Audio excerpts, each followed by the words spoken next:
কিশোরগঞ্জ জেলার হিলোচিয়া গ্রামের শ্রী শ্রী গোপীনাথ জিউর মন্দিরে অনুষ্ঠিত হচ্ছে শ্রী শ্রী তারক ব্রহ্ম হরিনাম সংকীর্তন।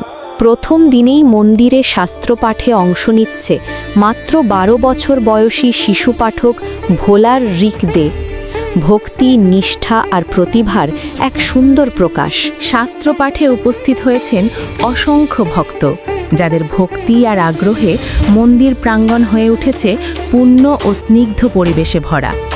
দেববাণীর ধ্বনিতে চারপাশ মুখরিত, আর সকলের মনে ছড়িয়ে পড়েছে শান্তি ও শ্রদ্ধার অনুভূতি। সকল ভক্তবৃন্দ পরস্পরকে স্নেহভরে আলিঙ্গন করে আনন্দ ভাগ করে নিচ্ছেন।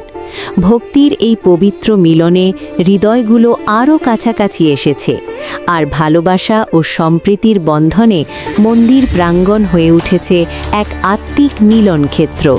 এত কম বয়সেই শিশু পাঠক রিক-দের পবিত্র ও সুমধুর শাস্ত্রপাঠে উপস্থিত সকলেই গভীরভাবে মুগ্ধ।